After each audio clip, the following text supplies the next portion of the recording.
All right. Good morning, everybody, and welcome to the Artist Well. This is our 29th episode and the second for 2021.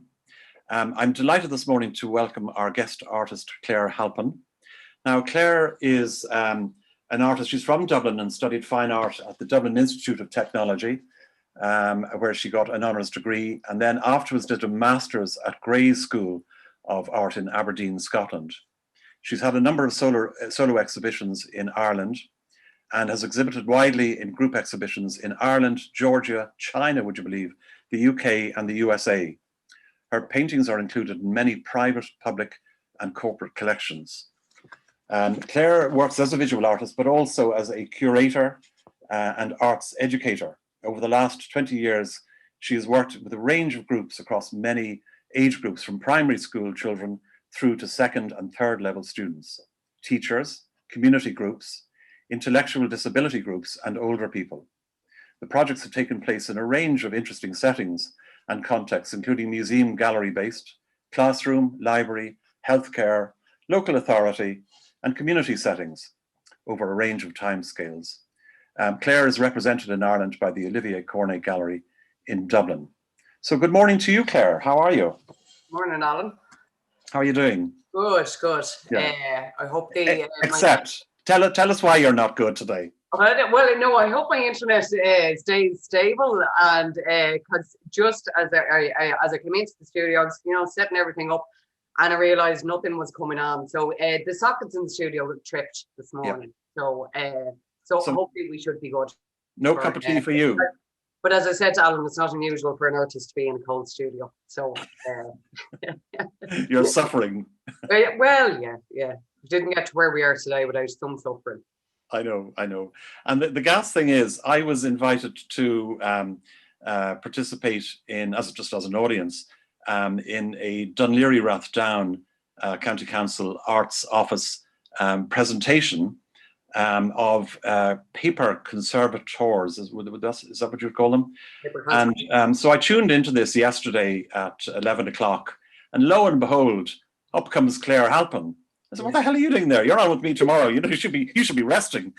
But anyway, you were the host of the show, and it was an absolutely fascinating program. Yeah. With these two people who are into paper conservation. And the works that they have dealt with, Harry Kernos, Louis Le Brocchi, all sorts of works that have been destroyed through, mold or damp, all sorts of things. And they even showed how they create paper, where paper's been ripped out and there's only a half of something left. Yeah. And they can actually recreate paper using exactly the same materials that it would have originally been made out of. And I just found that really fascinating. Yeah. Are you doing a series of these, Claire? Yeah, so I come with many hats, and I have many roles, and because obviously there's no money in painting, so I have to do other things to pay the rent. That's not true from what I heard, but go on.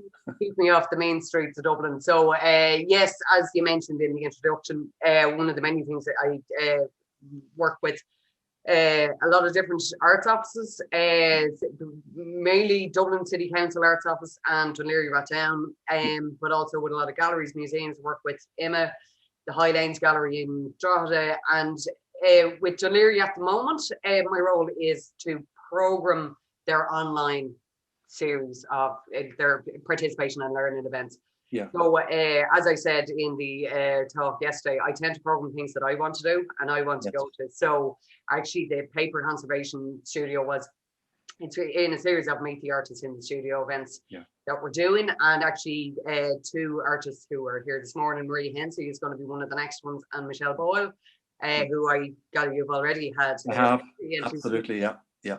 So that's one of my many jobs, and it is an absolute privilege, as you would have seen yesterday, Alan, to spend time in other people's studios. So it is, and you learn so much. I mean, I learned so much from that. In fact, I was meant to ask you, is that recorded that people could actually look at? Yes, it is. Yes. Where would they get access to that? And that will go up on Dún Laoghaire Rathdown on their YouTube channel. But I think, as well as that, and probably a nice lead into today as well. I mean, I think that the importance of the studio and being able to see into other people's studios is always fascinating for artists, like to and even kind of going back over the years where there used to be in Dublin, certainly there would be open studio events. Where literally every studio across the city was open over a weekend. And it's fantastic because like they do the ones on the south side one day, so we could go over to the south side, and then the north side ones we'd have to be in our studios. But it's something that I've always actually been really strong on, of artists having studios and having them open to the public in a limited kind of capacity. And it's when I say limited capacity, as in like in a programmed way. And it's something that I feel very strong about, and even being part of a group studio as I am here, and going back to the first studio which I would have been part of in Dublin, which is Stony Batter Studio, which I was part of setting up that studio with Linda Shabba and Paul Cunningham in 2000. So that would have been the first studio that. It is that thing where it's like I know it's kind of an obvious thing to say. It's an important part of my practice, but my practice is studio based. So the studio has always been a critical part of that, and the professionalism of that studio practice. Like I'm very, just on ethics and etiquette, and sure. discipline. Sorry, is probably the word, not ethics. Sorry, discipline. I know. I think what's interesting though about what we're doing here is that you can kind of squeeze more people in. Yes, completely. And also after the event, you've got the thing recorded, and people who can't make 10 o'clock on a Saturday, can see that. Well, I'm not sure Miriam would have made it from Cyprus. Well, no, there is that. Michelle mightn't have even bothered coming from Cavan, actually, I'd say. Yeah. That's true. But listen, I want to thank, since we're on that particular subject, because of the connection then, Camilla, who looks after the social media side of DLR Arts Office, very kindly reposted the post I put in about you coming on my. Yes, that's it. Which is great, and that is actually another part. Like I'm always of the thing of, kind of sharing the love and helping others. I don't mean to sound like Mother Teresa, but no. But you're absolutely right. And one of the buzzwords I've heard, I don't know how many times this week, is the word collaboration. And I think there's a great sense of people being not too protectionist. Not looking after their own turf to the exclusion of everybody else, thinking there's a finite pond out there. There isn't. It's infinite. And I think there's so much more to be gained by people collaborating and creating a sense of community. And all being on the same field. I think it's a very worthy development that probably has been stimulated by this pandemic. I mean, that's the thing. I mean, it would be very much of it, and because I work across like half the country, and in so many different areas, I do get, kind of, people kind of saying, that I would be very much of the thing. I may not be the person that you need to talk to, but I can certainly put you onto the person who you do need to talk to. Exactly. That's the thing of, like, artists, as I said, kind of that peer support. It just is hugely important, because there is that isolating thing of, the artist in their studio, and they're kind of like, what am I actually doing here, or whatever. So I think that's the thing of having peer support is hugely important. Yeah. Okay. But look, I so admire you for all the work you do with other people, and it's obviously quite extensive, and so many people have heard of you, because I've been talking around, Do you know Claire? And, yeah. So you'd be amazed. Your reputation precedes you in that sense. But I think sometimes no more than, as you said, where somebody's kind of going, that couldn't be the same Claire Halpin. She was there yesterday, and she's in Drogheda today. I kind of go, hang on, no, there must be another one. I'm going, no, it is the same person. I know. Yeah. So listen, tell us about your particular practice, okay? Because I know you sort of you seem to deal in different areas, but they're all very much, how would you put it? They're into semi-activism. Would you agree with that, or how would you describe your work? Actually, activism is never a word we used to. Well, there you are. You see. Yeah. No, I suppose I would describe, and it's funny because it is always this thing that I come back to, where you say to somebody you're an artist, and they go, oh really? And actually the most commonly asked question, and I'm sure you've experienced this, the most commonly asked question of an artist is, can you draw horses? That seems to be, you know, if you can draw a horse, you're an artist. If not, you're some sort of a sham artist. Like, you know, but this seems to be the dividing point. And so actually when someone says to me, you know, kind of, so what do you do with the landscapes? Because it's usually people like, they kind of go, oh, and is it oils? And it's like these kind of, so like I would usually describe my work as, and it's a very loose way of describing it, but it would be as political landscapes. But I would primarily say I'm a painter, and not so much a painter's painter, but very conscious of that thing of, you know, that being a painter in that canon of painters, and awareness of painting from the beginning of time kind of thing. I know. You know? So like on that. But you do touch on fairly political subjects, don't you? Yes, yeah. So that's what I would say, kind of political landscapes and dealing with, you know, kind of contested territories, war, and history and how we document that history. And that has kind of come through, well, it's kind of developed as, you know, kind of as I've gone along. But I suppose it's it's kind of looking at how we are recording history. Or how we record history. And you know, there is always this thing of like, well, what do you include, what do you not include? So like, I mean, the paintings, which I know we'll be talking about later on, like are like the images, I take images from history of art, Byzantine art, Renaissance, pre-Renaissance, from National Geographic, from newspapers, I take my imagery from all sources. And it's that thing of kind of putting them together in some narrative that you can read in any way. So, and it does come back to this, you know, kind of Renaissance paintings where, you know, everything happens in the same space at the same time, which it couldn't obviously happen. But it's that thing of condensing everything in. You're kind of going, well, hang on, but where does the story start? Or so the multiple readings of an image. I'm really interested in that, of how we look at art, and it kind of comes into another part of my practice, which is visual thinking strategies, which I talked a little bit about before, Alan, but maybe it's something we'll come back to later on in the talk. But it's a method of facilitation of looking at art, which I'm just really interested in how we look at art. Yes.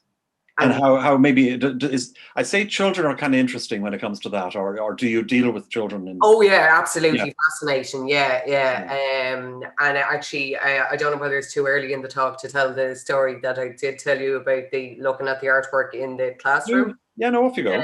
It's something that so the visual thinking strategy is basically, it's a slow way of looking. It's slow looking at art, and is, as opposed to, which is like, there's different ways of looking at art, but as opposed to looking at an artwork with a class group and going, so this is a painting of sunflowers by an artist, he cut off his ear and then he posted the ear to his lover and blah, blah, blah. And you know, it's this, you know, imparting of information about the artwork that leaves no space for interpretation. So visual thinking strategies is based on 3 questions, which is, what do you see, is actually the first question. And whatever the participant might observe or point out, the next question is, what do you see that makes you say that? So there's a evidence base, so they're looking at the work, and then it's, what more can we find? And so the conversation, it's basically you scaffold the conversation around what is observed, and as the facilitator, you're neutral, and you just paraphrase what has been said. And this has been fascinating for me because I do I use my own artworks to do it. So in remaining neutral, I have to kind of control my eyebrows, like, you know, but actually it's interesting, and this will kind of come up later in the talk as well. But just as an example, I had been looking at one of my paintings on screen now in the classroom in Fairview, where I work a lot in Northeast Inner City, which is where my studio was. And we had looked at an image on screen of one of my paintings, and we'd had like this half an hour long conversation about it, and that was great, and it was fine. And before class, let's say 9, 10. And it was on, as I said, it was on the whiteboard in the classroom. And I'd say about 3-4 weeks later, we were visiting an exhibition in the lab gallery, Pearse, Dublin City Council. It's just around the corner from me here. And we were coming back to get the bus back to Fairview, and there was like 25 of us or whatever. And one of the, I was saying, oh, that's my studio. I pointed to my studio, which is above Granger's pub, just opposite Connolly stage. They were like, oh my God, is that your studio? So I said, look, come on, we'll go in and have a quick look. And so I completely against health and safety, all of that, and school guidelines. But anyway, 25 girls all barreled up the stairs, up 3 flights of stairs, whatever. Yeah. And it just happened that the same painting was actually on the wall. I had it, and one of them went, that's the painting you showed us. And I was like, yeah. And another one then said, that's really like the painting you showed us on the screen. And I said, oh, yeah. And she goes, did you copy that? So I went, no, that is the painting. She was like, yeah, you copied it from the picture you showed us. And I was like, no, that's the paint. What you saw. And then the teacher was just like, she doesn't get it, forget it. So that, but actually what was actually really interesting about that very conversation that we had in the classroom about the artwork, which we'll have a look at, one of the diptychs. One of them said to me, said in the course of the conversation, they were saying about it being a painting in 2 parts. And one said, it looks to me like it's a book, like it's pages of a book. And I was like, oh my God, that's fantastic. I hadn't actually, and this is a painting I had created. Like, I was like, oh, brilliant. Like, yeah. And she said, it looks like, and it was the Afghan Tour painting, which I know we'll be looking at. Yeah. It looks like there's another, like if you turn the pages, that there's another whole landscape the other side of it. And I was like, oh, this is actually fantastic. And it actually completely, so I, of course, in my neutral facilitation went, oh yes, what do you see that makes you say that? I didn't know, deadly idea, totally yoinking that idea from my next painting. Of course, yeah. Which is actually what I did. So you will actually see the diptych that I created after that actually appears to have, and it's actually in the one that I'm working on at the moment, I have done this kind of trompe-l'oeil thing of having the corners turned down. Oh yes, I know what you mean. Yeah, actually, and it totally feeds into this kind of thing of the narrative of history as well. But isn't that the lovely thing about teaching? Yes, that you have to question yourself. Yeah, and you have other people questioning you. Yeah, and you have to kind of know what you're talking about. Yeah, but you'll also get some very great inspiration. Well, absolutely. And the thing about it is, they're not, I mean, and it's funny, like when you actually say to them, I'm actually the artist, they're actually not that bothered. No. They just kind of go, all right. They don't kind of go, did we get it right? Teachers usually go, did we get it right? Yes. Whereas I kind of go, and that to me is interesting because, and it's something which I've always questioned about, because there's so many references within the paintings, and I'm so conscious of where I get those references. Like I get a particular image from a particular source. Yes. To use. I don't, it's not just like a Google any old image of Afghanistan. Do you know what I mean? Like if I get a link to a story or an event or something, I have to go and get that particular image to use within the painting. And I'm equally conscious that, and I remember actually having this conversation with actually with Patrick Murphy from the RHA. He did a studio visit, and I was like, not sure everyone gets the references, and do I have to kind of go, see, that refers to that and that refers to that, and if you don't get it, is it going to work? And it was him who kind of said to me, like, there's enough to know, well, actually there's a historical reference here, it must refer to something. Yes. That people don't have to get everything. No. You don't have to stand and tell them everything about the whole painting. Yeah. You know. I think this is all going to become a lot more clearer when we actually see the work. Probably, I think some people saying, "What on earth?" yeah. That's true. It is kind of talking about it. Because we'll get into that, because we do have quite a few images to see. Yeah. Let's have a look around your studio. Okay. Yeah. We'll do that.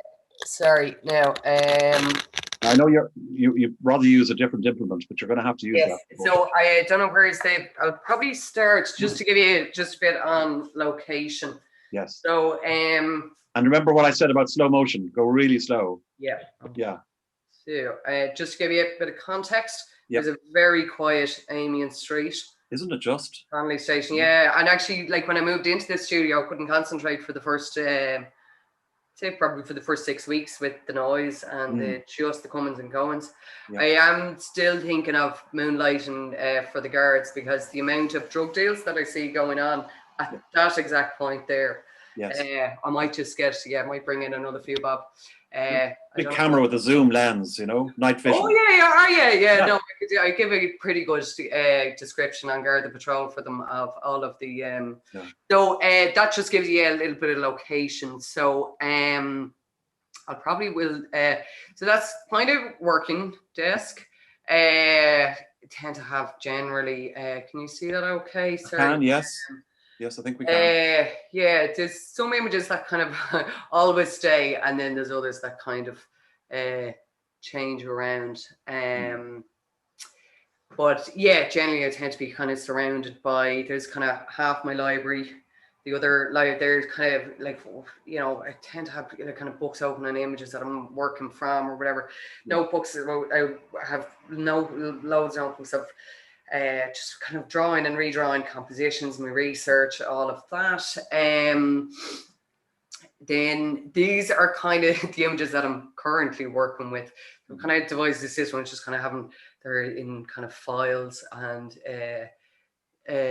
then these are, I'll probably come back to these. These are kind of a collection of plates. They're specifically plates with place names, and I tend to get them actually, which is kind of funny, in the local charity shop, which is in Sean McDermott Street. So we have this kind of weird thing of, you know, these plates that people have obviously brought back other places to go, ooh, I was on holidays in Ibiza and I brought you back this lovely plate. So, but I actually have used these plates in my work in relation to the paintings of the migrant rafts. So I think there's one of those in the slideshow. So there is. Yeah. These are the works in, sorry, there's my kind of work in palette. Kind of tend to kind of always have them kind of set up in the same way, in that kind of slightly OCD way that artists are. I'll probably maybe talk a little bit about these later on. This is a kind of a new series, and I think there is that thing of over the years of kind of going, how can I just kind of change style? And so like, well, who cares? Like, do you know what I mean? If it's a thing of, and that comes from, and it's not cocky, but from a confidence of kind of going, actually, if this is something that I'm compelled to do. So actually this series is on a kind of slightly different subject matter. But I'll maybe talk a little bit about those later. Certainly, yeah. Then these are, that's an older piece there. I know you probably can't see that because the shine. These are two of the raft paintings. So these are oil on gesso. I was explaining to Alan during the week. These are like highly sanded gesso. So it's as smooth as marble and beautiful to work on. And then the layers on it, there's like tons and tons of layers and glazes on that, but actually kept incredibly flat. And this comes from, I may come back to this during the talk as well about I'm trained in icon writing, which is supposed to painting, and that has been kind of influential in my but I'll maybe refer a bit more to that as we're going through the slideshow. This is the diptych that's currently in progress. Yeah. So lower the camera a bit there, Claire. Just lower. Yeah, there. Lovely. There we go. Okay, so, and it's funny, with any of the artist talks that I've watched with yourself, Alan, and it's really like, you don't need to say it, but every artist goes, so I work in series. So this is, the diptychs are, I've done 1, 2, 3, 4, 5, this is the 5th one. But as I said, we'll be looking at those in the slideshow, but just to show you how they kind of, they're, well, you get an idea of the scale of it there. They're 60 by 150, 2 panels, textured. You'd paint with that mounted on the wall as against using an easel or anything? Yeah, no, I don't use an easel or a beret for that matter. Yeah. So, and these happen over a long time. So like I would work on this for a while and then not so much get stuck, but, and I'll maybe explain a little bit about that as we're looking at the diptychs later on. But like this is on the go, probably a couple of months. but like I'll kind of not stop and start on it, but I'll kind of go, oh, actually, yeah, that's an image that I'll work on. And, you know, so then there'll be kind of gaps in the composition. So I'll need to kind of do a bit of research. So this is related to the pandemic. So it's called Panoramic Pandemic. And so once again, source imagery is kind of kept alongside. Yes. And yeah, I tend to work on that on the wall. There's all older work. Yeah. Older work there. Yeah. And so yeah, does that give? Yeah, that's great. That's because it gives us a very good flavour of your. Sorry, now if I made your job busy, I'll click that back in here. That's brilliant. Okay, sorry. Yeah, a little bit up. Yeah, that's perfect. Yeah, great. Yeah, listen, thanks for that, Claire. That was super. No. Do you work at home at all, or is it always in studio? No, it's what's your average week? Well, see, that's the thing. I spend most of the week trying to get into the studio, and usually manage to get in by Friday afternoon at 4 o'clock. No, I mean it is that. And then drop down to Granger's, do you? Well, yeah, just here, Swift half.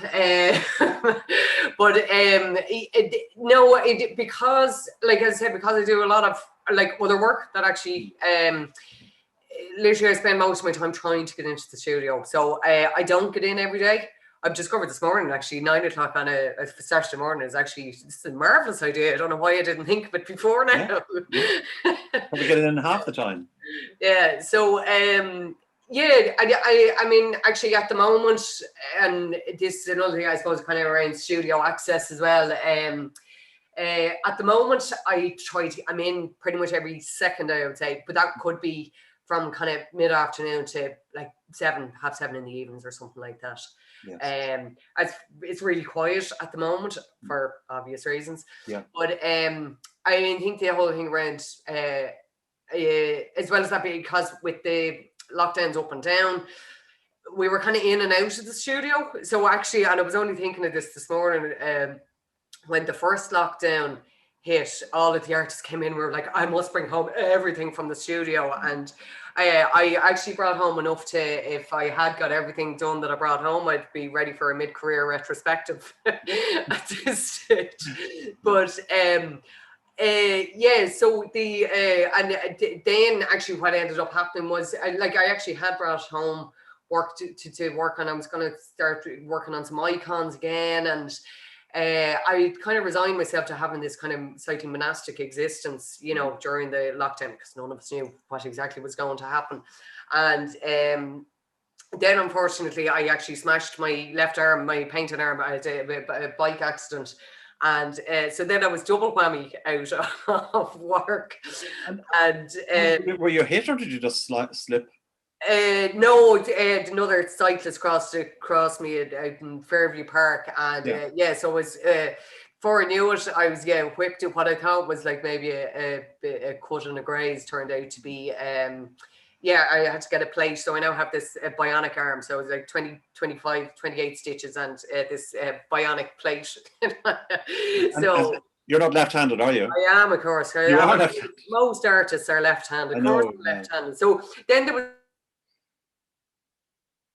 thing of during the lockdown is where everyone's like, oh, must be marvelous to be an artist because you can just paint your way through this. And I was like, no, quite the contrary, and double whammy, do you know? So anyway, sorry.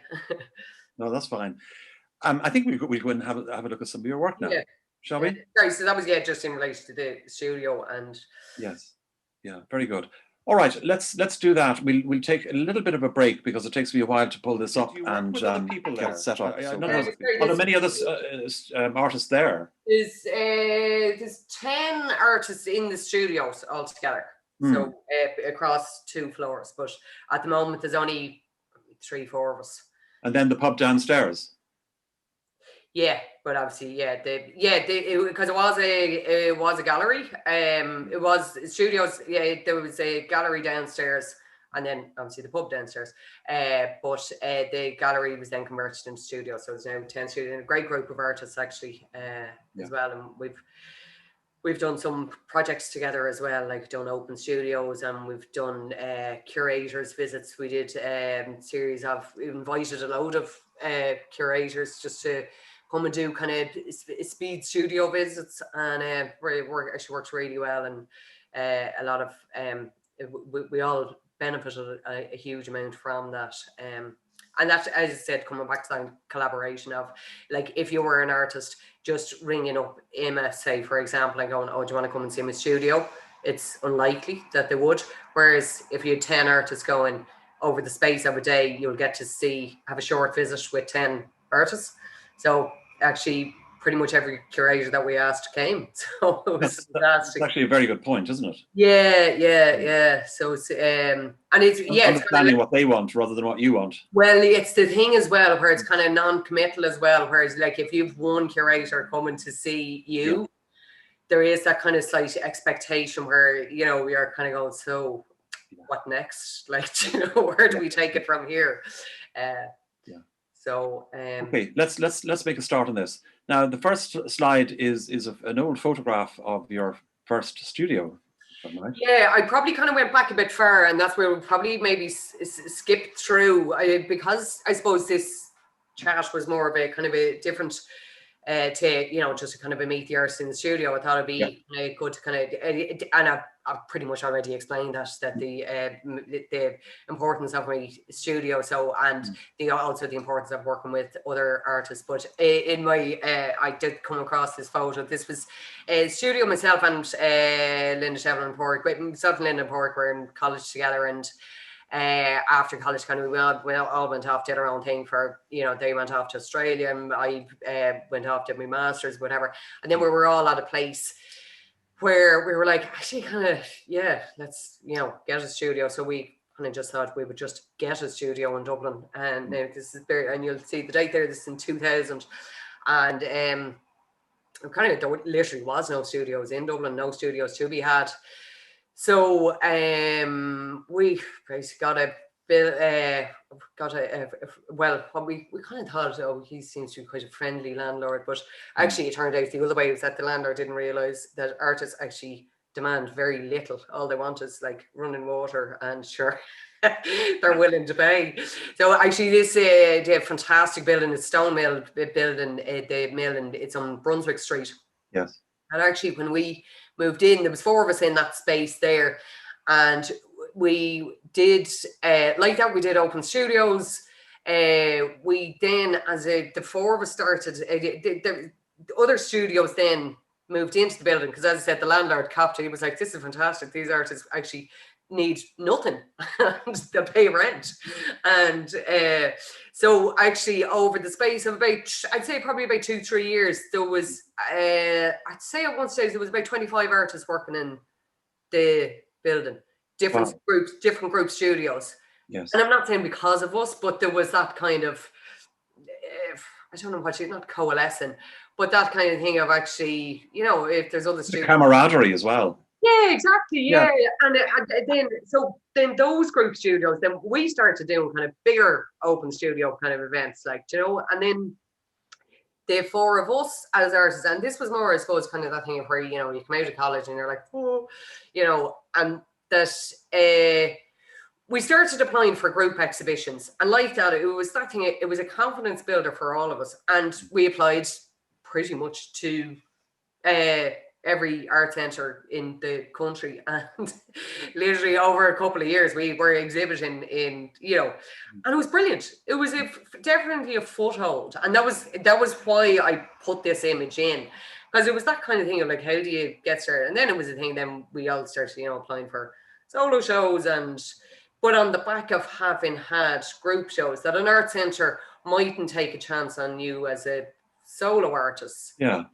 So it was so from a professional point of view, it was brilliant, and it gave us the. And you know, I was going to ask you, would you have a tip for people starting out in art? And that is actually one very good suggestion. You know, because there's safety in numbers and there's power in numbers. Well, absolutely, and there was that thing of where I suppose it's not blowing around trumpet, but we were recognised for our professionalism. That we were making professional approaches, putting together proposals, and it was like, and we had the benefit, and that was the other thing of the between there was another artist who worked with us, that we worked to our strengths as well. Like, do you know what I mean? And it was that so from the point of view of starting out, and that is, as I said, my thing of kind of not helping other people, but it is that thing like, how do you start? You can fall out of art college and you go, geez, this is marvelous.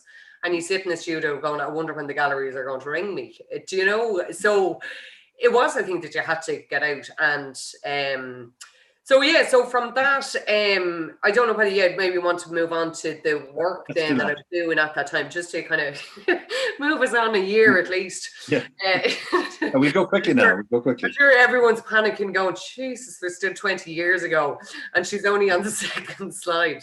But the work I was doing kind of at this time was around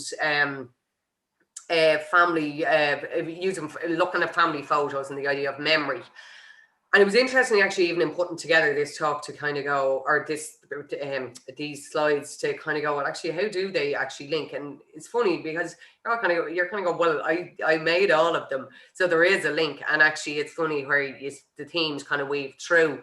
So it was this idea of looking at family photographs, and that idea of where, like in the 70s or whatever, where like if you look at a family album, there's only kind of the best of, it's kind of Christmas, Christmas, summer, communions, confirmations. And the other thing is that like the summer holidays had to be encapsulated into a roll of 24. Yeah. Which is quite an abstract kind of thing. And it was like, you'd use up the last few in the last few days. And then there was always the ones that just didn't come out. Like, I mean, in any set of family photos, there's, my dad was always the one with the camera, and there was always, in any roll of film, all of my life, there was always one blurred photo of a flower from which a butterfly had recently departed. Without fail, you're going, oh yeah, that was that. Oh, that was the day we were at the beach. Oh, flower one. But so it was that kind of thing of looking at kind of memory and loss, and who's not in the photos, and how do we remember things? Do you remember things because you're there, or do you remember things because there's a photo of them? Yeah, very often it is a photo, isn't it? Yeah. And obviously this, and it's funny. Like I was looking at this, in 2000, as we can say, but there's like that now has completely changed again. Yes. Because even the idea of having a printed photograph, and it was that idea as well of so I started using photos that then weren't. These are from my own family. Shall we move on to the next one? Yeah. Sorry. Oh, sorry, that's completely different, isn't it? Yes, it is, but that's okay. Because I suppose one of the things just to mention about the previous one was it was that kind of thing as well. Actually, sorry, would you just go back briefly? Sorry, Right. It's relevant to, because it was that idea of kind of looking at scale as well. So that painting is like 5 foot by just over 4 foot by 4 foot. Oh, it was that thing of where a photo, a Polaroid or a photo was that size, and they had this thing, and as well as that, it was, a photo would be small, and then an album or whatever. And as you can see from this one, this painting, it's highly textured. Yes. So it was that thing as well of kind of really building up. It was nearly kind of each brushstroke was kind of meant to be kind of nearly like a pixel, but actually physically a pixel of actually kind of putting together the photo. There was 4 in that series of paintings, and one of them was actually purchased by the AIB for their collection, which was just from a professional thing. That was absolutely fantastic. Huge, wonderful, yeah. It was like, Jesus, this is brilliant. I've made it. Like, I can sit back now. And that one, sorry, that's the one that's in AIB's collection. Yeah. And then Four Seasons in Wallsbridge. Wallsbridge, yeah. They have another one as well, and then they're all the sort of 4 foot by 4 foot, are they? Yeah, and actually, interestingly enough, somebody there's as I said, there was 4 in that exact kind of format or whatever. And somebody was in the Four Seasons, well, it's not called the Four Seasons anymore, this time last year, happened to see the painting, Googled my name, came across Olivier and said, any chance that artist has any more of those paintings? And I was like, this is never going to happen. Like, and then there was lockdown, then there was everything. Well, lo and behold, the artist, or the said person reappeared there before Christmas. And actually the 4th one in this series sold just before Christmas.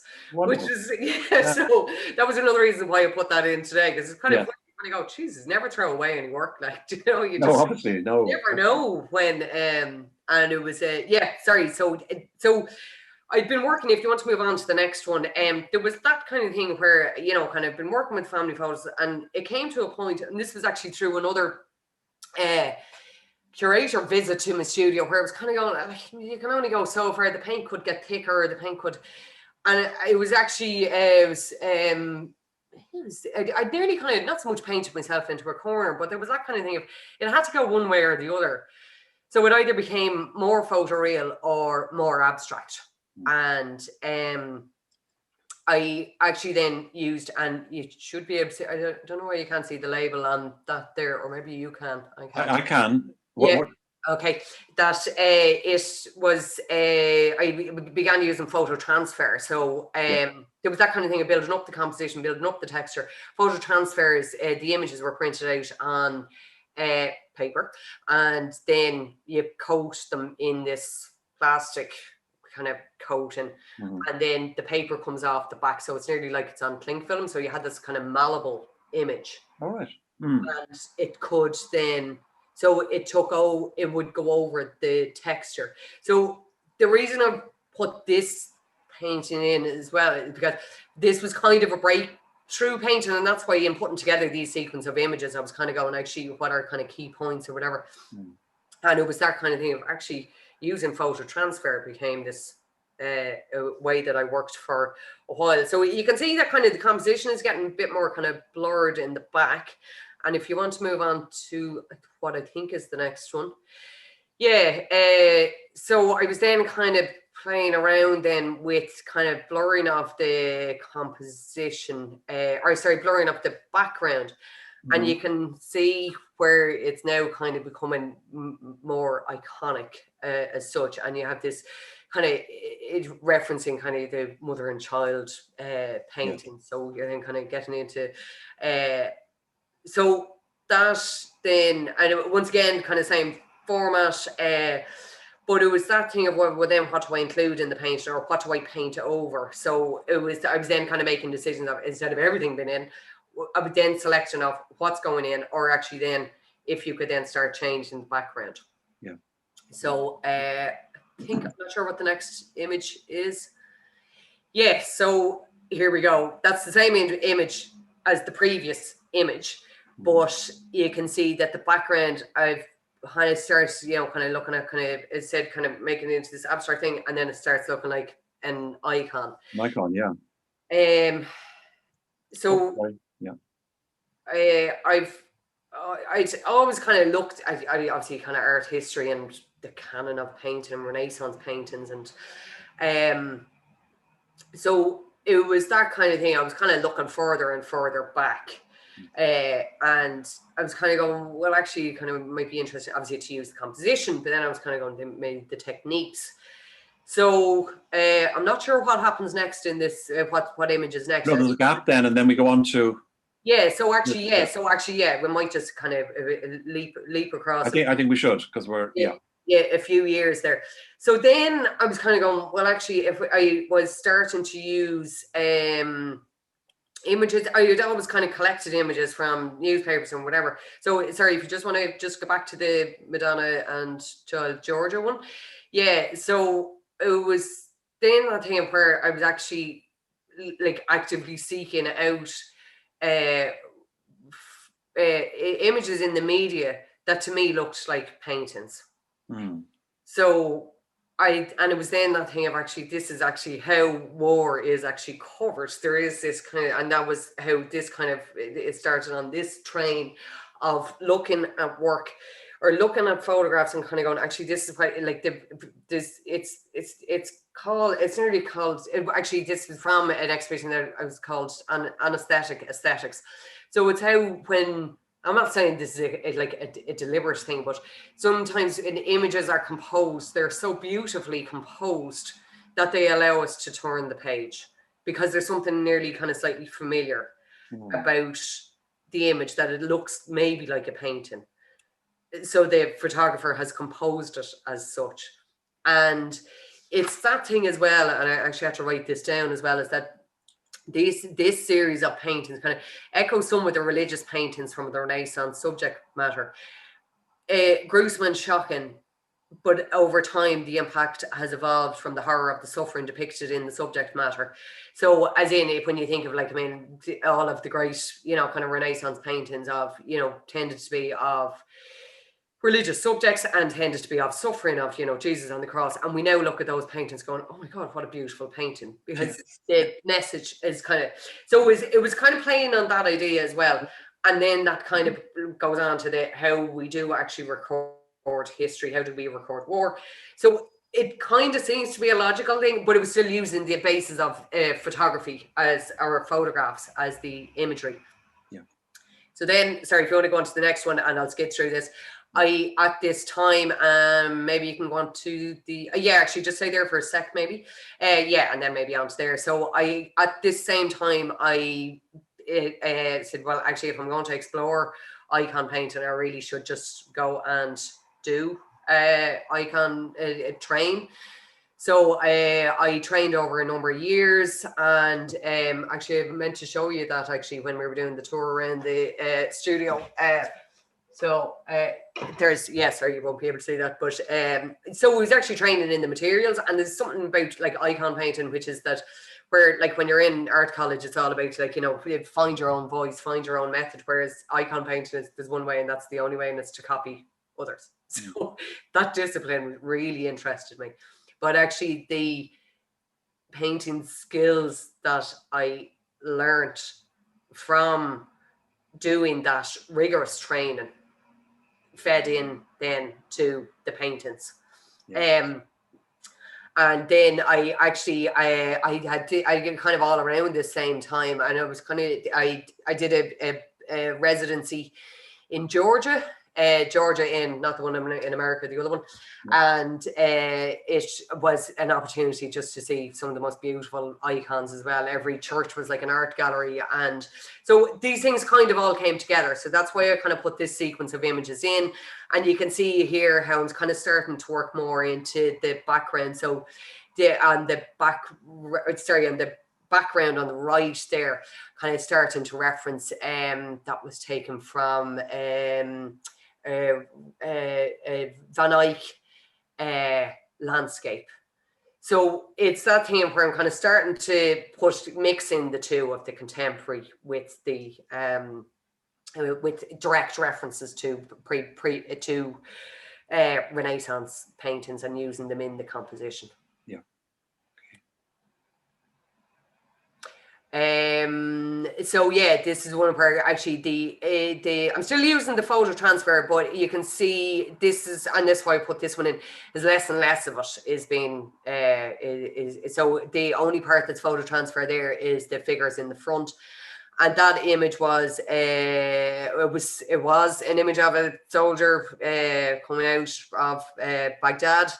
And then I kind of started referencing basically the history of civilization from the ziggurat over on the left, which is one of the basically the first buildings in the world, ancient civilization. And ironically, MI5 building in London is actually based on that very structure. Really? So that sort of stuff, that's the stuff that I absolutely love. It's like, so actually that's MI5 in the middle on the background there. So it's that thing of kind of mixing things, and I in my research where I discover something. So up on the top right there, you have the Hanging Gardens of Babylon. So it's all this kind of mythical stuff as well, and you're kind of going, what's real, what's not real. But there was this thing as well where obviously the Americans did not want, dead bodies were not to be seen coming out of Iraq, and there was this image that was leaked basically, which is the image that you see there, which is pretty much obviously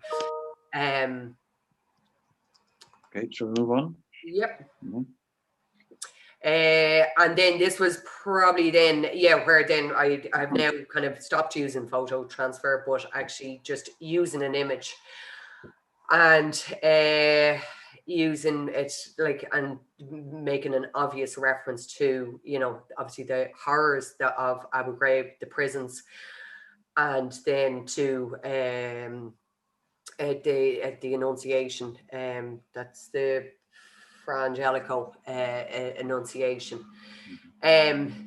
So it's just to kind of, I suppose, show the sequence of like that these themes have been current in my work for a long time, and I suppose they get, you know, kind of, they get in some ways more simple and in other ways much more complex with the compositions.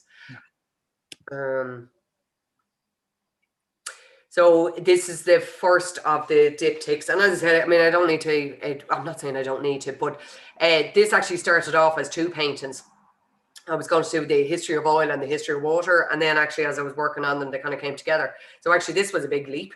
So it became this start of this series of diptychs that I was doing. And actually the title, I love titles, and I love spending time coming up with clever titles, sometimes too clever for my own good. But the use of the word jigmap there, I don't know how you remember, you know, jigsaws that are maps. Yes. And it's one of, you know, the one of Ireland has, and it's that thing where, similar to the Renaissance paintings, where everything happens in the same time and space. So you'd have like on the map, you'd have like the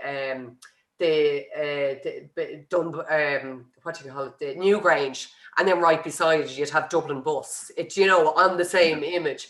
So that's why it was like kind of putting together this map of kind of going, oh, well, we do industry, but we do this, but actually it's basically the horrors of war. And like a lot of my research is done through reading stuff, watching documentaries, Adam Curtis documentaries, just following a line, like reading about something and then following it to someplace else, and then going back and getting maybe a reference to it in art history as well. So so you'll see some of the same images crop up over and over. So actually that bridge on the bottom right, you'll see that appearing later on. This is Afghan Tour. So this was the one, as I said, that I, so each of the diptychs kind of has a different theme, as well as kind of being obviously about different countries. So this was more about the kind of idea of spectacle. And you can see kind of some, not duplication, but mirroring of the composition in both sides. And this kind of came with there's usually with the diptychs, there's kind of one central story to what starts the painting. And in the case of this one, it was around the building of the dam in the center of the painting, which is like Afghanistan was kind of doing all right. This was in the 50s, I think. And they decided that they were going to build this big dam. So they kind of, oh, I wonder who would get to build a dam. So the Hoover Dam had just been built. So they consulted with the same company, and the company came over and said, yeah, you could do this. And they started building this dam and brought over all things American, including introducing drive-in movies. So that's down the bottom left there.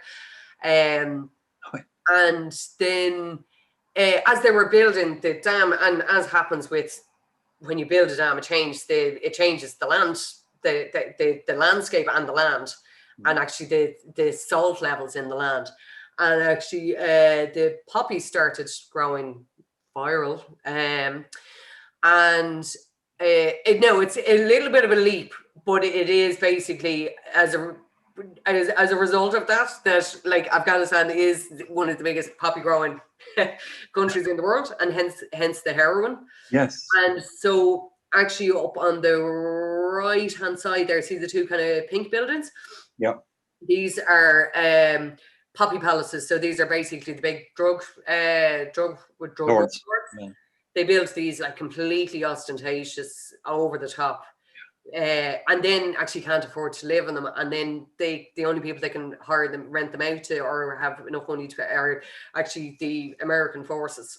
So there's this kind of circularity. So the war in Afghanistan had started because of the Biennial statues that were blown up by ISIS. That's the Banyaman statue over on the left-hand side in the cave. And actually, when it was blown up, it actually gave archaeologists the ability to actually go in behind the statues. They'd never been able to go in behind. These are like massive statues, like, and set into the caves. And it was actually only when they went in that they discovered that actually one of the first oil paintings in the world was actually there. So that's referenced there as well. Yeah. And then about 7 years ago, a Japanese couple decided actually it was desperate that these statues were gone, and they would do this 3D virtual projection back into the caves. So that's what you see on the right. So that's just to give you that's a very quick version of. Yeah. And the title is this idea of, if you did it, like the tour refers to obviously, soldiers doing their tour of the country, but also that idea of tourism if you went to this. And this is real. A picture paints 1,000 words. Yeah. And the rest. So it was from that. As I said, I'm not going to talk in detail about all of them, but it was just to give you that sense of where these, kind of the images come from. Now, the one thing which I have realized as well is that, the images are getting, or the paintings are getting more and more dense. Like you can see, like from the first one looks positive, the Iraq one looks positively minimalist in comparison. It does. Yes. So this one is related to Syria, and this is more so as you said, I don't necessarily need to explain. But I think because I do want to move on, because I want some room for questions. Are these paintings on your website, or can they? They are, yes. And actually, if you just flick onto the next one, you'll see where I very obviously robbed that idea of the turned down corners that I mentioned. Yes, up here. Yeah, they're there, totally yoinked from a 4th class student in Fairview National School. That idea of them being like the pages. So this is Yom and Yemen. So this is the theme of this is kind of around mercenary soldiers, mercenary war. These paintings are on my website. They were exhibited in EVA in Limerick, which was another kind of key point in my career. And they have recently been acquired. 3 of them have been recently acquired for a large cultural institution. Who shall not be named. Shall remain nameless at the moment. For the moment, anyway. For the moment, it was just we can't announce it at the moment. But this has been an absolutely fantastic point in my career that an institute, because they're not exactly domestic paintings, as my mother has rightly points out, like they're not very happy to. You couldn't be having these in your sitting room, and so it was going to take an institution to step up and go, actually not just one. So this is absolutely incredible for me, both. It's especially personally news. to have that affirmation. Wonderful. Now, I want to go on to the one where it shows you actually making that painting, or the last one, I think. No. There's one that's a video. Oh yeah. Actually, yeah. If that plays, great. I don't need to talk through these. Okay, let's skip through those. If that's all right, just from a time perspective. Again, we can see those. But this is kind of, you shouldn't need to talk about these. These are kind of smaller pieces. They're the ones that's on, like the ones that are on the wall. But it was that thing as well where, like, I would have several series of work going on at the same time. So these were based on the idea of the rafts, but the composition of the background, so the kind of blurry kind of background, that's taken from, that one is taken from a Delacroix painting. So there's always an art historical reference. And then this idea of having this contemporary image. So that's a photograph of migrants on rafts. And so it's that kind of displacement and that idea of, so they're much more, like they're nearly like miniature, and even in the, like much flatter, even the way that they're rendered. And that was the idea of then I started using plates and kind of going, actually plates with places. If I painted in the migrants in on top, so that's in Isola di Bella in off Sicily, and actually there was a lot of migrants were drowned coming off rafts, and also the actual refugee camp, it went on fire as well, and there was a lot of people so that's kind of, but it's that idea of having this kind of quite bucolic image that you kind of go, oh, that's nice. And then you look closer. And so that's kind of what I try to do with my painting, that you kind of go, oh, this is a beautiful painting. But actually, the more you look, the more you see. And and that was, based on Trump's show of a lifetime. He said he would do it. It was the pageant that he did outside the White House there in 2019. So. Could be 2021 too. Oh, absolutely. Oh, yeah. No, I'm actually there. Two of the paintings I'm actually beginning on are actually going to be around. I'm kind of responding quicker to things now. So I have 2 boards there waiting to start on the storming of Capitol Hill. Right. Yeah, very good. Current series, if you want to just move on to the next one, this was around the pandemic, but using that same idea of the vignette of like looking through this lens, similar to the raft pieces. So actually, if you just go on to the next one, actually might be more relevant. So this is taken, the composition is taken from William Ashford, I think. Now somebody will correct me if I'm wrong. It's a beautiful painting in the National Gallery of a view of Leixlip from... Sorry, a view of the Liffey from from Leixlip. So I took the composition of this painting, vignetted it. So that basically means I've kind of masked off the edges. So you have this, so it's like this kind of lens. And what you're seeing here is, because you're kind of going, how do you paint the pandemic? Like it's happening. And how do you, like what imagery do you use? So for me, I was kind of going, there was just some images that you kind of go, what was the image that literally hit you, that you went, actually, this is actually happening. This is actually the end of the world. And one of the things was that it was announced that Emma was to be used as the temporary mortuary for the pandemic. This was very early on, like this was in March.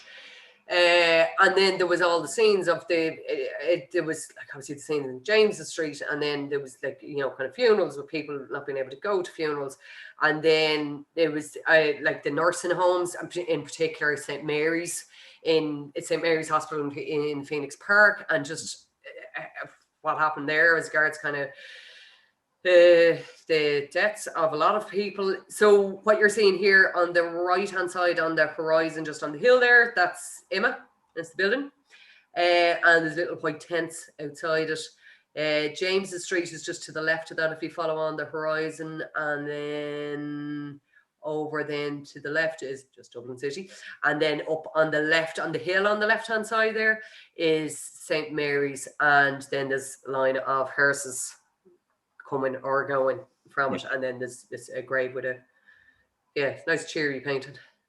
But it's that thing where you, what I kind of is, and actually it's funny, even when I've had this in the studio, so many people, oh, that's beautiful, I love it, and then it's that thing where you're drawn in by, you know, it's like, it's nice colours, it's lovely composition, it's beautifully painted, but actually the subject matter is actually quite sinister. Sure, yeah, very good. Okay, I think now this is the one where it's a video. Yeah, hopefully this should play. No, it will. Yeah. So if you talk through this, it's about 2 minutes. Well, it was actually just to show how they painted and like how they're composed. Like this could be over 7, 8, 9 months. So this is the Yom in Yemen. So this is based around the idea of the kind of the marketplace, the mercenary or the selling of war. So you can see different pieces coming and going, and the little panel in the front is the arrival of the Queen of Sheba, who was actually born in Yemen. It's also based around the thing of Yemen is the biggest kleptocracy in the world. Kleptocracy is like basically a country that robs itself, a government that robs and basically makes a country bust. But Yemen is a really interesting country in that thing, who owns it, who's selling it, who's involved. The Brits are all over it. The Americans are all over it. Israel is all over it. It's just like people pulling at them from all sides. So I basically tried to pack all of that in. And then the arms race as well, and the production of arms for every bomb that's set off, you know, another one needs to be made by another US manufacturer. So that's kind of a little bit of the story behind that. But you can, as I said, you can see these on this kind of reference to drones there as well, which I'm kind of fascinated by. This idea is like kind of warfare being kind of further and further, where like warfare was initially, you know, hand-to-hand combat, and then with horses it got a little bit further, well, swords it got a bit further away, then horses got a bit further away from each other, and now you just have remote warfare, which is by drone, where somebody is sitting in Florida setting off, you know. Exactly. So I'm fascinated by all of that as well. No, it's an amazing and a very, you know, extraordinary topic to depict in art. And I can't, and it's like I'm not an expert on it, and I can only paint what I know, if you know what I mean. Sure. Yeah. Briefly, is this what I mentioned this now? Oh yes, please do. Yes. Sorry. Yes. Just briefly. Yeah. So and the question being, what's ahead? What's the future? What is this? What is so? This is, and I asked Alan if I could just mention this today. This is a project that I'm collaboration with my sister Madeleine Elliot. I don't know whether she's actually here. I can't see everyone in the, but Madeleine and myself are working together on this project called Pledge. Pledge is the Irish for blanket. Well, blanket is also the Irish for blanket, but Pledge. And the idea is that we would make a national comfort blanket. So this is a call out, a call to arms, a call to arts, to call out to all creators, designers, artists, crafters, whatever you make, to make a panel 6 inches by 6 inches, so 15 centimeters. And we will collaborate to bring them together. I'm asking people to submit them as such, and send them, and we will curate them and collate them, and hopefully exhibit them on the Midsummer's Day. So that's the plan. So we don't know how big this is going to get, and we launched it this week, tying it in with St. Bridget's Day, and tying it in with St. Bridget, who had that blanket that spread and spread and spread. So we kind of thought that was quite clever as well.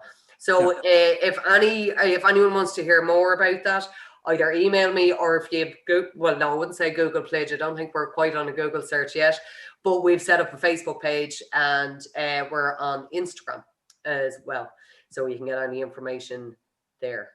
Brilliant. Okay, listen, that's been super. I've started to ask this new question of people, just because I know, you know, you're very obviously into the subject matter that you're doing, but I find it interesting asking people, well, for instance, if you had all the money in the world and you didn't have to pay it back, say you had to get a loan for it even, what work of art would you love hanging into your house? Now, it could be a piece of sculpture, it could be a classic car, anything. Installation. No. That note is grand. Gets me places. I'd nearly show you the painting. It would be Roger van der Weyden. I'd be hard pushed to pick which one. But yeah, I think Roger van der Weyden, probably one of the most, or see, it could be a Bruegel. I like if it's no limit to the money you're giving me, Alan, I would go any Flemish Northern Renaissance, Bosch, Bruegel, Roger van der Weyden. Yeah, whatever would fit in the shop. You can't pick one that is sort of an iconic image. I can't, or I can. Can you? Can I? Well, that's what I said. I nearly need to actually. It's usually quite close at hand. Yeah. Oh, sorry, I sprang this on you. So. Yeah.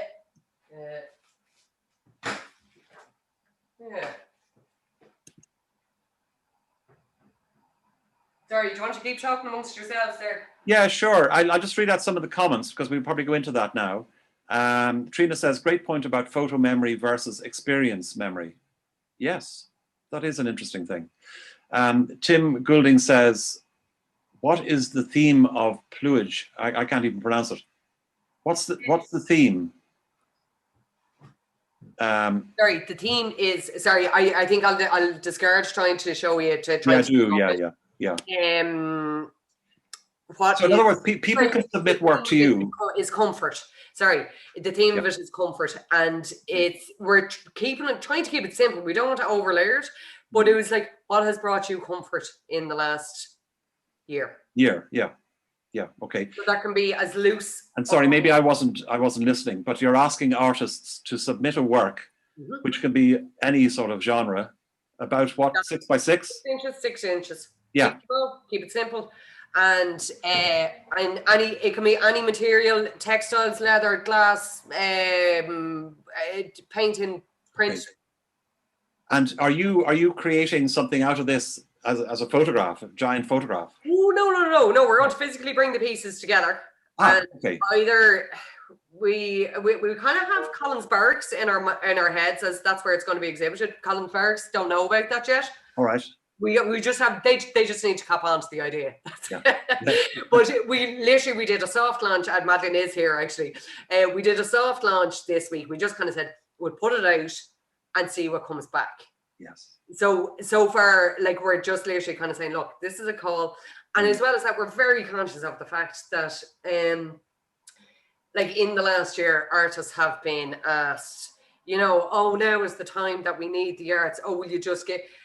We're really conscious of that, and it's not that we're, you know, getting all these artworks. Our plan is to exhibit them together. It would be a celebration of our national comfort blanket that we have created as artists and creatives. And then the intention would be that we would auction these off for Pieta House at the end. Oh, lovely. Okay. Yeah, sorry, I should have mentioned that. Yeah, no, that all comes together now. Yeah, because otherwise people are going, oh, what are you going to do with them afterwards? Am I going to get them back? So we said, no, just like that, we are going to... You better put that in the terms and conditions. You're not getting it back. Yeah. Okay, let me go through a few more. Pamela says, wonderful work, Claire. Really enjoyed your talk. Thank you. Yvonne says, amazing work. M. Halpin, that's my sister. Probably a relation. That's Madeline Elliot. That's my sister who I'm in collaboration with on Pledge. Oh, very good. Okay, wonderful talk. Claire's amazing work ethic. Indeed you do. Tim Goulding says, thank you. Thanks. Malachy, thanks, Alan. Wonderful to see you and hear Claire. Amazing. Yvonne, an amazing mind. Diane White, really great, rich and layered works, Claire. Thank you. And Michelle Boyle says, lots of layers in your work. Always something to return to, Claire. Maybe a horse will appear someday.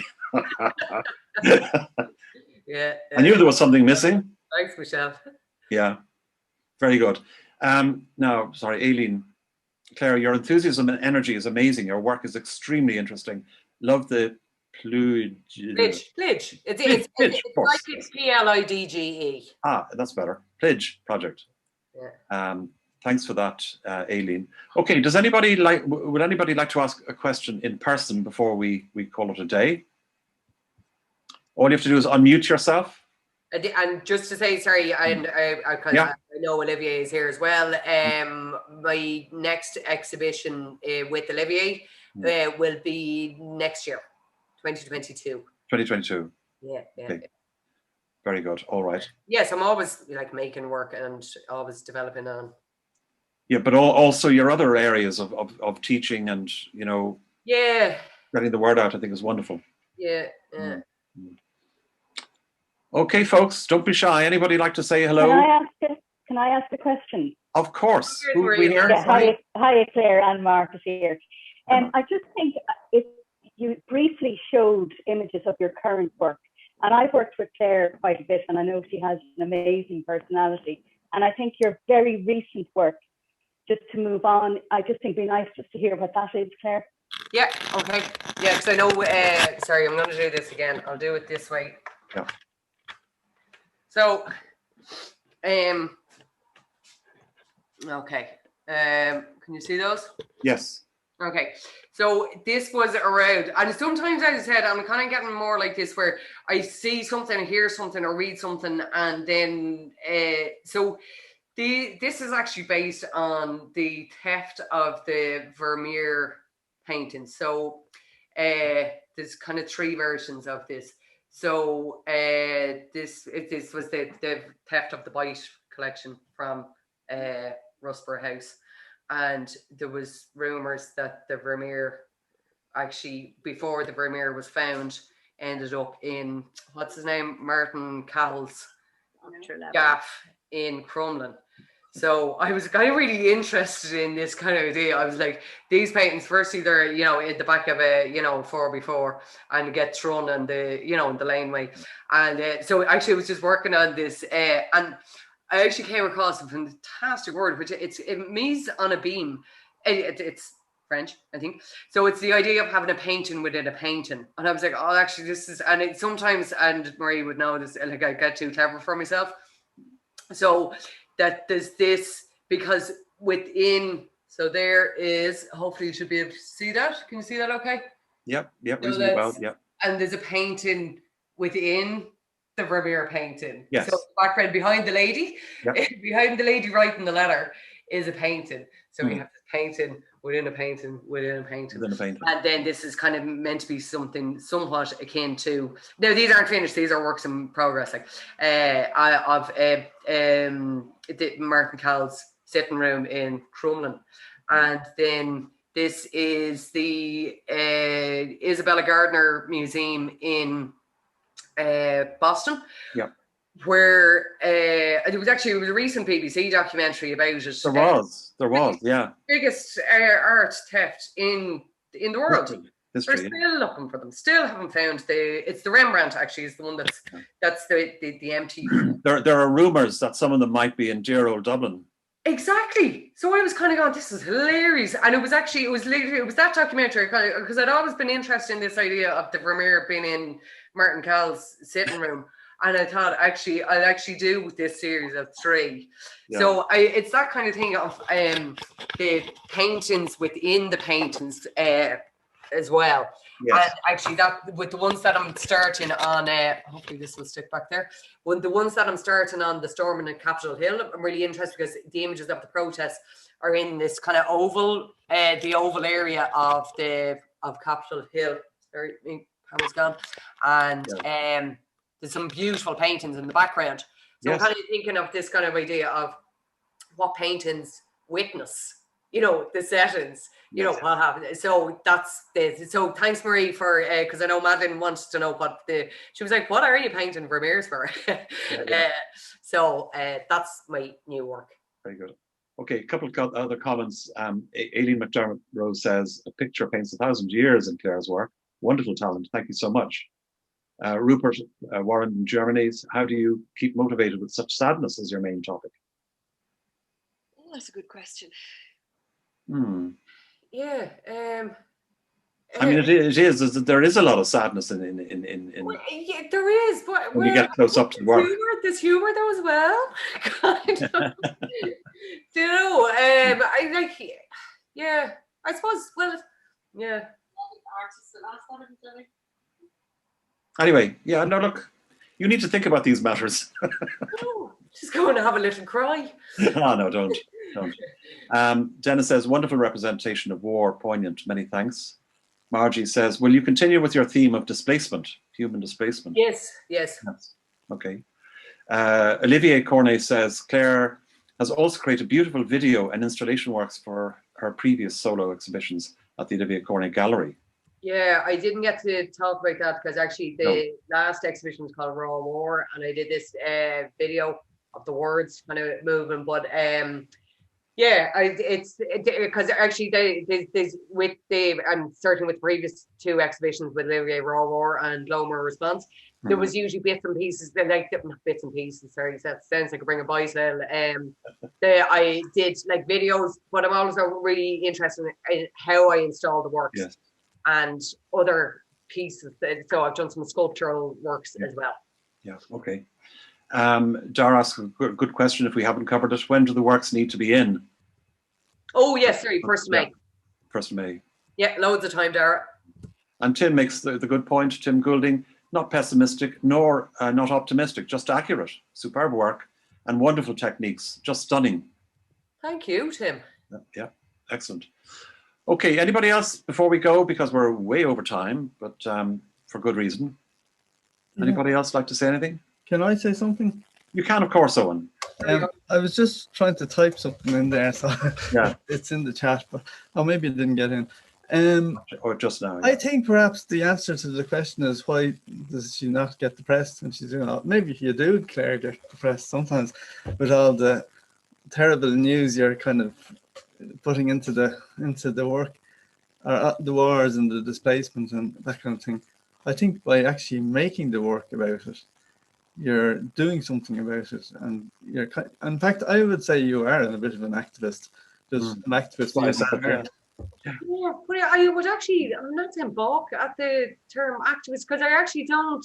But I actually do take your point, and I actually think that's a really good way of phrasing it. That by painting it, I am not doing something about it, but it is documenting. But I'm really conscious of the fact that I'm also I'm looking at it through a particular lens. So my research is only in it. I'm not reading across all, media, kind of going, oh, is this right or is this true? I'm equally, contributing to that thing of only documenting it from the images that I decide to include as well. But activist, I don't know, I just have this, activist always kind of brings to mind kind of, what's it called, common green, or no, what's the where they nuclear place, Greenham Common. Greenham Common, yes. Yeah, no, I Going think back a bit. That was before my time, Claire. I think the activism that both myself and Owen picked up on is more the work rather than the artist. Do you know what I'm saying? Yeah, probably. Yeah, I take it that way. Yeah. Okay. Any other comments here? Rupert says, I agree you are trying to sort it out and teach, which is great. Keep it up. Yeah, very good. Claire, you whizzed by a painting of Palmyra, which I'd love to see. Oh yeah, that it. If you do you want to go back there, really? I think we're so over time. Okay, no, sorry. but I tell you what we will do. It is on my website, and there's actually two of Palmyra. There's Pop-Up Palmyra and there's Farewell Palmyra. Yeah. Both of them are commentaries on, one is a commentary on the Russians' involvement in Syria, and the other is a commentary on Britain's involvement in Syria. Pamela, the answer to your question there is this will be is being recorded and will be uploaded onto YouTube, onto our YouTube channel. So if you go to YouTube and search The Artists Well, you'll get that. Now it takes about the afternoon to edit and upload it. So certainly by tomorrow, it will be live up there, the full interview session today. So you'll get that. Sorry, it's Imelda, I beg your pardon. Thank you, yeah. So yeah, Imelda, if you do that, you'll be able to see it and you can press stop and have a decent look at it and so on. Okay. Is that okay? That was very interesting. Very good. Thanks for that, Imelda. All right, everybody. Claire, thank you so much. Oh, folks, and thanks to everyone for coming. Alan, thanks for inviting me. It was really interesting, and just it's always interesting to do a reflection, kind of put things together in a different way as well. Yes, absolutely. So thank you so much for having me. Not at all, and thank you for your generosity and your time and your knowledge. It's been a fascinating visit to you. So thanks everybody for looking in from all corners of the world. I mean, literally from Cyprus, Germany, England, Northern Ireland, Canada, the States. So we are global. Anyway, thanks all very much, and look forward to seeing you next week when we'll have yet another artist who will be chatting with us at the same time, same place. So thanks all for watching. Take care of yourselves and see you next Saturday. Bye.